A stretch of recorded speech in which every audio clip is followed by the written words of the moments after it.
Didn't, and we should have.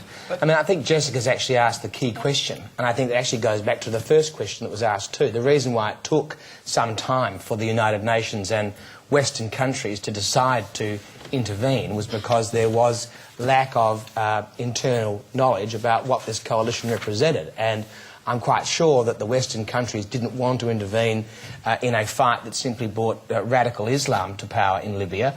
And so they wanted to make sure that they had a partner to deal with in the event that Gaddafi's regime is overthrown, which I believe it will be.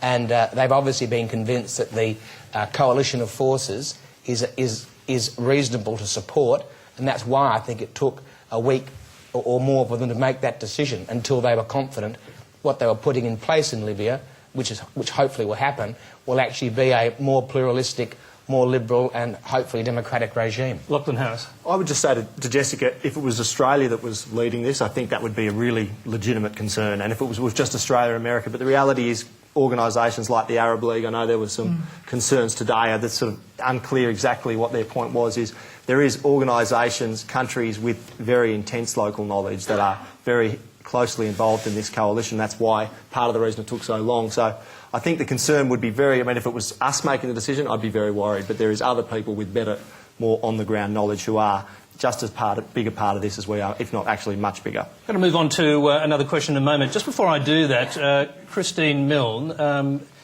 lot of people perhaps made the mistake of thinking the Greens were a pacifist party. Evidently not. No, well, we believe in peace and non-violence. But the point is, we want to make sure that we protect civilians wherever we can, and this is, of course, a challenge. But the point is, if you're going to espouse peace, you have to actually stand for something and work towards peace in the best way that you can. And in our view, a United Nations resolution that says we will go in and protect people is the best way of ensuring that we will save lives in this circumstance. Okay, it's a difficult decision. Sorry, let's go to our next question. It comes from Nicholas Brennan. Why is it that if you protest for freedom in Libya, Australia supports you, but if you do the same on Christmas Island, you get fired upon? Miranda Devine.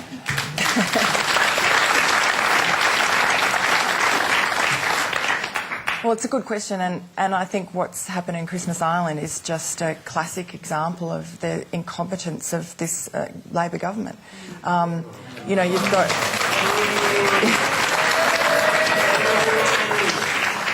Okay, some tears, some boos. We'll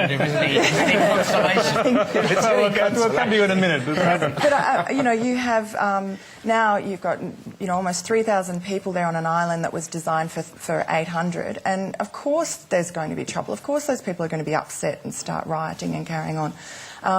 You know, this just never had to happen, and it was because the Kevin Rudd decided to make the whole boat people issue a mallet to bash up the Howard supporters. And, well, you can't disagree with that. And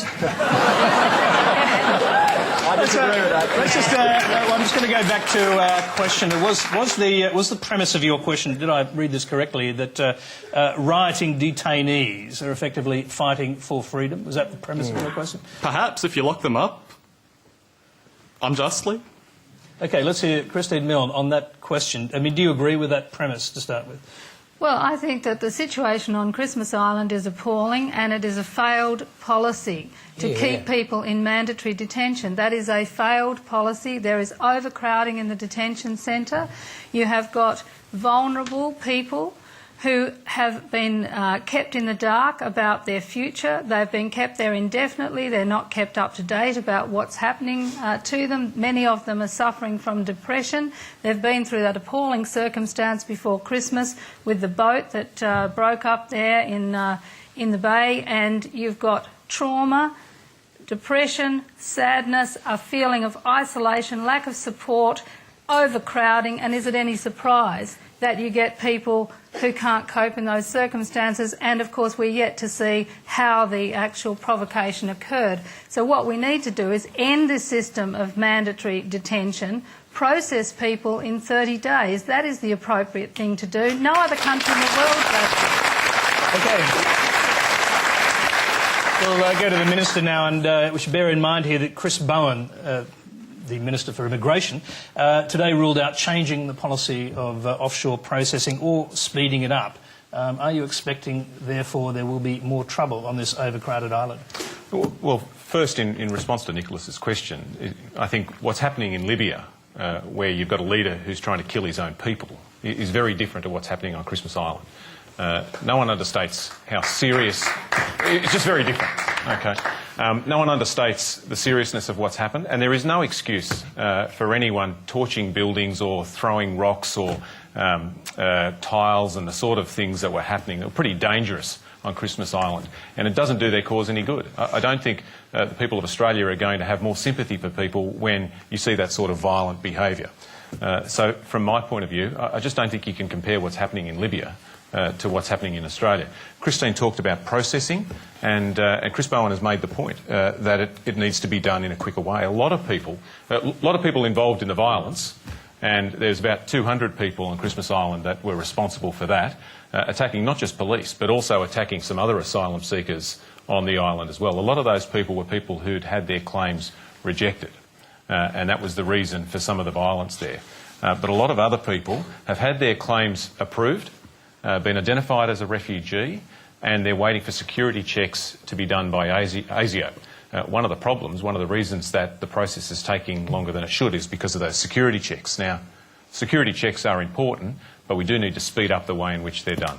OK, we've got a web question. I see someone with their hand up there. I'll try and come to you in a moment. We've got a web question from Matthew Perry in Chapel Hill, Queensland. In light of the recent riots on Christmas Island, does the panel think that asylum seekers who cause trouble should have their asylum claims rejected? Christopher Pyne.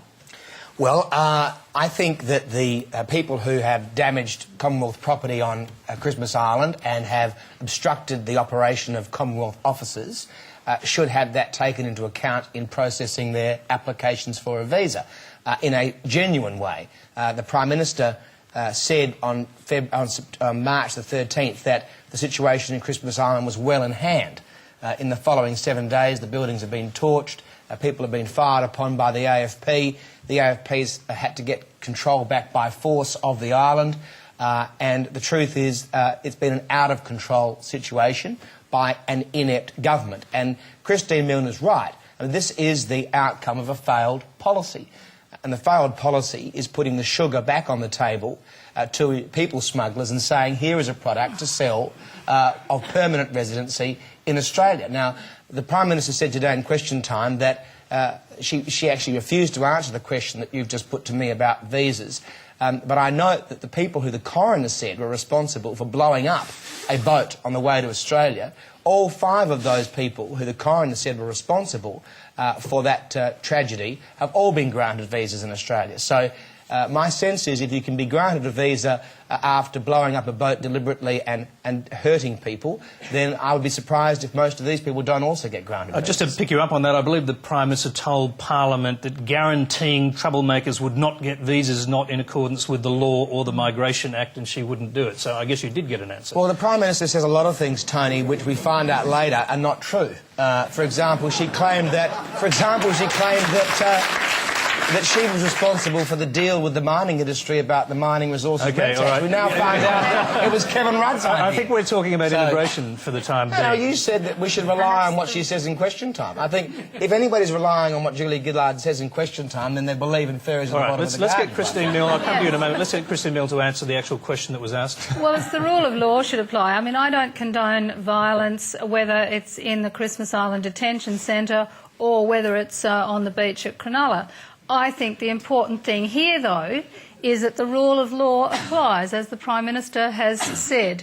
Anyone who commits violence, there will be an investigation and they will be dealt with by the rule of law. I don't think you can then just say, well, because someone has been involved in one incident, they would lose the capacity to be processed. That is wrong to do that. Let's live by the rule of law in this country, and let's recognise that if the rule of law is going to apply, it needs to apply equally and it needs to be timely.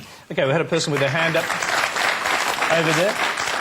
Mr Clare mentioned that the ASIO processing is taking so long. This is a problem we've known about for so long. And immigration officers are frustrated that they can't process people's claims in an efficient manner. because they're being held up. How long is it going to take just to get this? And like Christine said, what is by international standards just not adequate? How long is it going to take? Yeah. You give a quick response, and I want to hear from Lachlan Harris. Yeah, sure. I didn't catch your name, sorry. Hugh. Well, you're right, it is taking too long. And what Chris Bowen said is he's got immigration and ASIO working together on this. They've made some changes to streamline it. The advice I've got is that that's going to hopefully bear fruit and really improve the speed at which that process takes place.